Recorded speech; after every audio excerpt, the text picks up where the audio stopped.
Hello and welcome to our discussion on the important topics for ICSE Class 10 EVS exam. So the previous video I have posted has the chapters 1 to 5, and in this video we look at the chapters 6 to 10, and at the end I'll also give you a few tips to write the answers, especially the long answers for the EVS exam.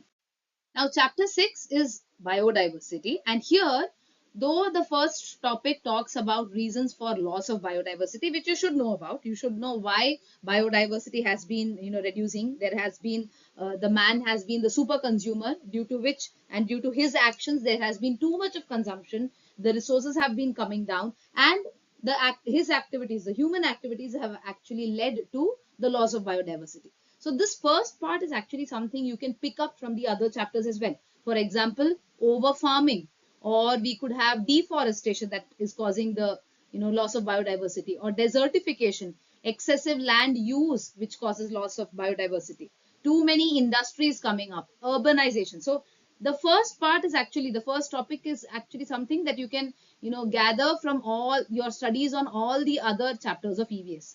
What you need to absolutely focus upon in this unit would be the conservation strategies. So how they could ask you this question could be as, on the whole, asking you what are the strategies for conservation of biodiversity, or they could actually ask you only in situ or only ex situ strategies as well. So you should be knowing what's the meaning of wildlife sanctuaries, national parks, biosphere reserves, what's the difference between national park and biosphere reserve. And biosphere reserve also has, you need to know the structure of a biosphere reserve. So it has a core zone surrounded by a buffer zone, and then that buffer zone is then surrounded by a transition zone. So this is something you need to know a little bit in detail. What's the meaning and what's the need of, or what's the use of in situ conservation strategies. You also need to know about ex situ strategies because it has been asked as a separate question as well. So ex situ conservation strategies are where you are carrying out the conservation of the biodiversity away from its original site, outside their habitat. This includes zoological parks, botanical gardens, gene banks, again something that's very important, or having seed banks. All of these are examples of ex situ conservation strategies. So you should know what it means. What is the meaning of the in situ and ex situ conservation strategies? You also can be asked any of these as separate questions. So you could be asked about what's a Ramsar site, or how do you, because Ramsar sites have been recently designated in India from the last 2 years. Our Ramsar sites have been increasing. So this is something that can be asked in your question paper. Example of a Ramsar site, or what is the meaning of a Ramsar site? What was the Ramsar Convention on Wetlands? So that is something that can be asked. Or Wildlife Protection Act, of course, is something that has quite commonly come. Even sites has been asked, or Convention on Biological Diversity. So this part, actually, the last topic here, we can't predict what can be asked because multiple numbers can be asked in that. Some of them could be asked in MCQ, and at the same time something else could be asked as a long answer. But what you can focus on for long answer question in this chapter would be the conservation part. What are the different strategies for conservation of biodiversity? That is something that you need to absolutely focus upon for chapter 6. Chapter 7 is a small chapter on energy, and again in this chapter the first part is not to be tested. So looking at the other two parts that we have, nuclear energy is something they can ask you as an MCQ as to what nuclear energy is. Fission, fusion, you should be knowing the advantages of nuclear energy, the disadvantages of nuclear energy. You have to know about what was the Chernobyl disaster because they have mentioned it specifically over here. You should be knowing that as well. But in this chapter, the more important topic would be sustainable energy. Like I told you earlier in the previous video, sustainable is a word that is really buzzing around everywhere. So anything sustainable, if there's anything that's sustainable, it is important. Sustainable agriculture, sustainable development, and in this case, sustainable energy. So the question that they can ask you are, what are the different sustainable energy forms? Or they could ask you about alternative energy forms. Here, CNG is very, very, very important. Or they can ask you about liquid fuels from biomass. So basically biofuels. Biofuels and CNG are two topics that are very important in this chapter in energy conservation.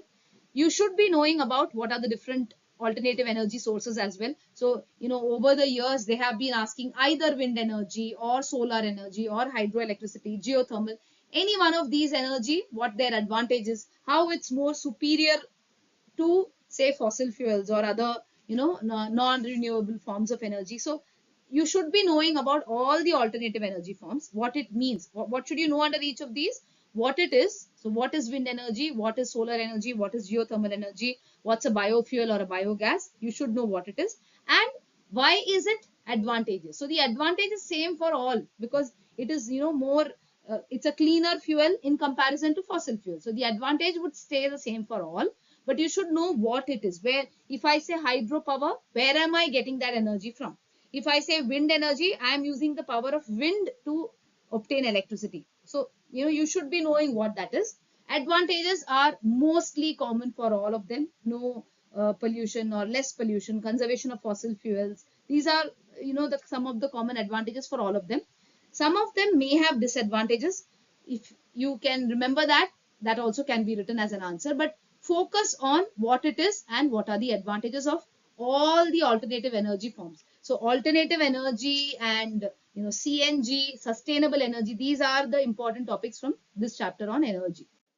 The chapter on waste requires you to know why waste is such a big problem. So that's the one of the main things that they'll ask in different forms. They'll either give you a statement like waste is one of the urgent problems that's facing urbanization, justify, or they can ask it to you as a question: why is waste accumulation such a big problem in our society?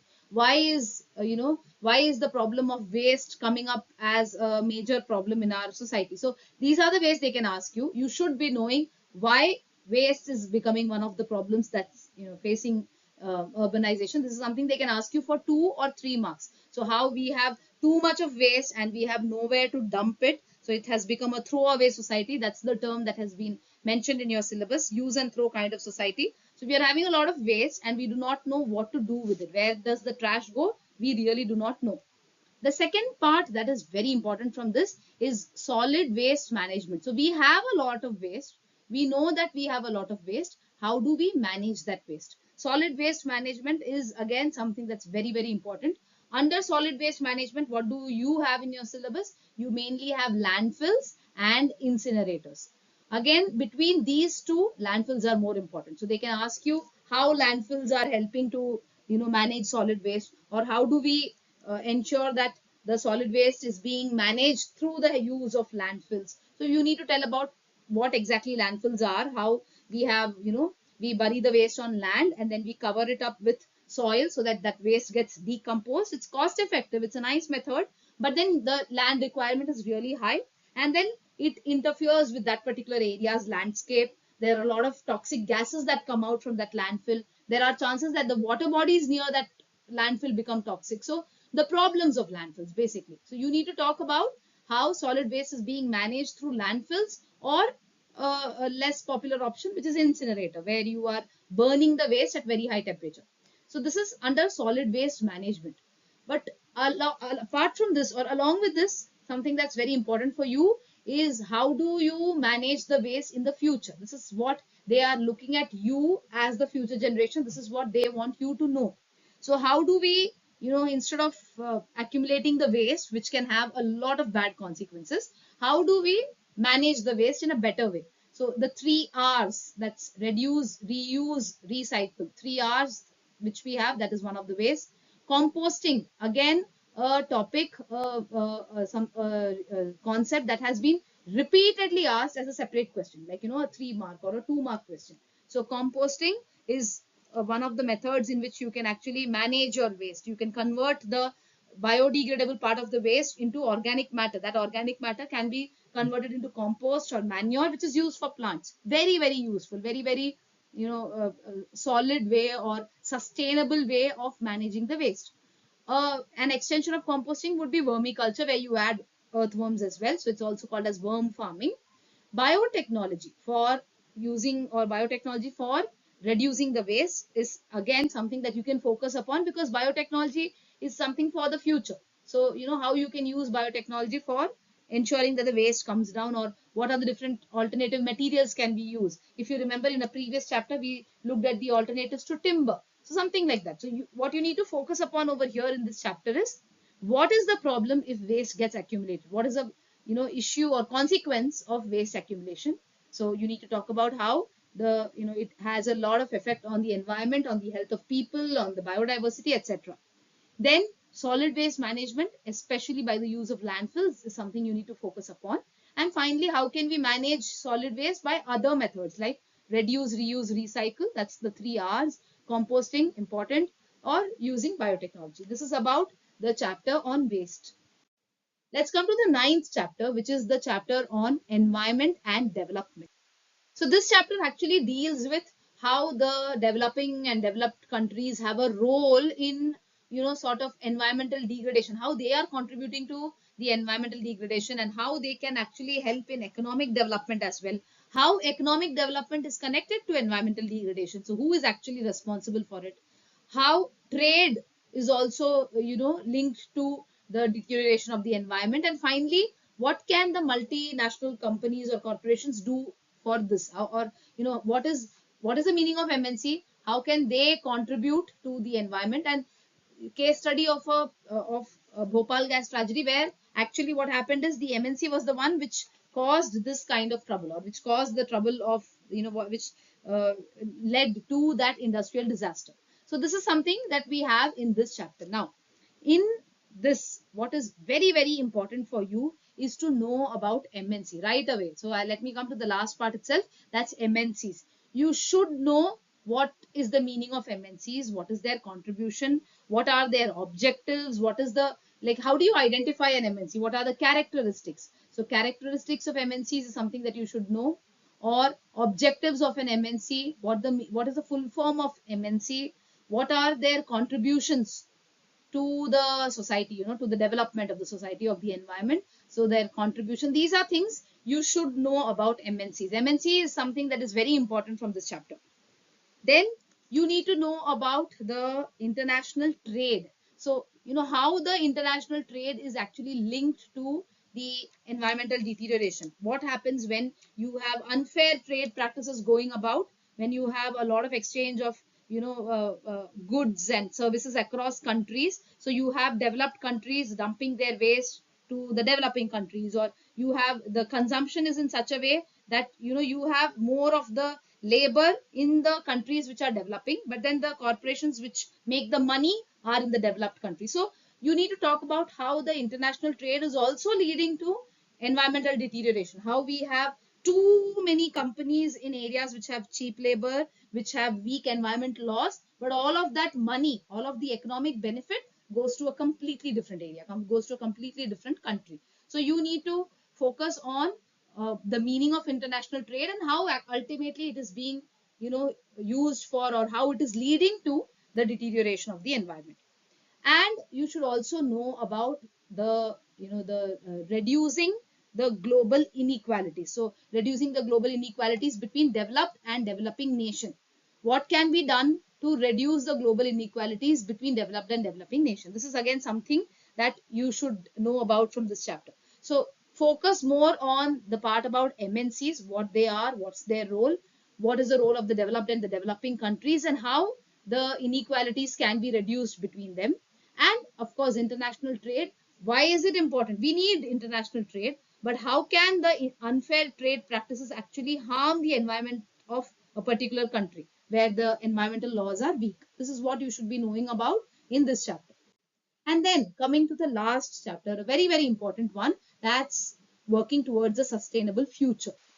Now, the whole chapter is on sustainability, so it's definitely very important. You need to know about sustainable development. This is an extremely important part. What it means, what is the meaning of sustainable development? It has been asked in several question papers. So what does sustainable development mean? It means that there has to be development for the current generation without harming the resources or without harming the chances of the previous generation. So you should know about sustainable development, how the sustainable development is different in developing countries and developed countries, how it is how the sustainable development is taken up in developing countries, what are their challenges, what's the challenge in a developed country. So developed countries putting more pressure on the global environment and the resources. So you should be knowing every single thing about sustainable development and its connection to both developing and developed countries. That's something that's very important over here.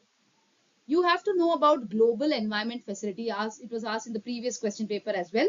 Global environment facility, what it is. Of course, they can ask you any one of these international cooperation treaties, or any of the international cooperation movements or conferences. They could ask you about Montreal Protocol. It has been asked. Kyoto Protocol or the Kyoto Treaty, or they could ask you about the Earth Summit. But then all of these are important, because what you need to know here is what it is. And like, what was the Montreal Protocol about? It was about how the ozone was getting depleted. So the Montreal Protocol was taken on substances that deplete the ozone layer. So you should know about that. Or how global environment facility is like a support mechanism for assisting the protection of global environment. So you should be knowing what it is. That's what is expected of you for the part B. So what that particular term or that treaty means, or what that conference was all about, is what is expected of you from international cooperation. The next part that is important in this chapter is the role of, actually most of these technologies, all sustainable technologies. But let me point out a few important ones over here. The first one would be the role of biotechnology in achieving global food security. Very important. You should be able to tell how biotechnology can be used to improve the global food security across the world, how we can ensure that more people are having access to food by using biotechnology. So technology that sustains is something that is quite important. Under that we have biotechnology for achieving global food security, or use of alternate technology. Alternate technology, how we can use alternate technology for creating self-sustaining societies. This is again something that's important. Or last year they had asked about remote sensing satellite. So remote sensing satellite is also something that is under the same technologies. What I'm trying to say here is, you need to know how technology can actually help you to have a sustainable development. You need to know in general what that means. How can we have remote sensing satellites, or how can we have different devices to collect data to ensure that we have data on mining, on how much of land is getting desertified, on the floods, droughts, everything. So you should be knowing about how technology can be used for the betterment of environment. That's what they are looking for. So how we can use technology for betterment of the environment and for sustainable development. That's what they need to know. So you need to know each of these technologies, what it means and how it can help us, how it can help the environment. That's the main thing over here. Apart from that, this chapter also has a topic on the interdependence between economical and environmental growth. So this interdependence, like I mentioned earlier in one of the chapters, we need to have both environmental growth as well as economical growth. I cannot have this or that. It doesn't work like that. That is why the whole concept of sustainable development has come in. So from this last chapter, sustainable development and everything about it under that subtopic is very important. The role of different technologies which are used for sustainable development is important, including biotechnology or alternate technology for self-sustaining society, or the use of remote sensing satellites for data analysis. All of these are some of the important topics from this chapter. So with that, we have come to the end of the discussion. A few things for you all to remember. One is, if there's anything with the term sustainability in it, it is important, because that's the buzzword now across the world. Globally, everybody is talking about sustainability. So sustainability is something that you should focus more on, whether it's sustainable agriculture, whether it is sustainable energy or sustainable development. The second thing is, if you want to know how you need to write an answer, there's only one thumb rule. When you are asked a question for 2 marks, if the marks is 2 marks, remember that you should write double the number of valid points. So if it's a 2-mark question, you need to write at least 4 valid points. Why do you need to write 4 valid points? Because each of it carries half a mark. Same way, if you are having a 5-mark question, remember that you need to write at least 10 valid points. So each point would carry half a mark. And that means you would get your 10 marks over there. Let me give you an example. If you are asked about what is say solar energy, or what is the benefit of solar energy as an alternate energy source or as a sustainable energy source. And this has been asked for say 2 marks. So what you would write over here is what is solar energy. What would be the first point? Solar energy is when we are converting the energy of the sunlight into electricity, and we use that energy to run the devices. So what would be the first point? The second point would be you can give the names of certain devices, such as, so you're giving examples over here. You're giving examples like solar cell, water heaters, solar cookers, street lights. So this is the second point where you are giving the examples of solar energy. The third point would be when you tell about the advantages of solar energy. So you tell that it is renewable. That itself is one point. Then you tell that solar energy is something that is a clean form of energy because it does not release any kind of toxic gases. It's a clean source of energy. That's another advantage. So you could either write both the advantages separately and get half a mark each, or you could combine these into one point, and in the fourth point you could write the disadvantages, like the installation cost is very high. That's why the solar energy is not so popular in all the areas. Installation cost or the initial cost is very high. Or you could say about how the solar energy works only when there is sun. Only when the sun is shining, it works. So as you see over here, a 2-mark question has been divided into 4 different points. What it is, or in other words, first thing that you should always write when you are given a question, and especially if you see a terminology over there, should be the definition. Like if you are asked what's an MNC, you don't start writing about the objective of MNCs right away. First you tell what it is, what is the definition of MNC, and then you get into the objectives of MNC, what are their strategies, how are they helping in the environment, or how have they caused the environment deterioration, all of that. So every time you start an answer, remember that you started with the definition or what it is. That itself gives you half a mark. Then you go on to the other parts of the answer. So this is how you need to frame your answers for your exams, for your upcoming exams. And I hope this video and the previous one was useful to all of you. I wish you all the best. Do well and do visit the channel for more videos. Thank you.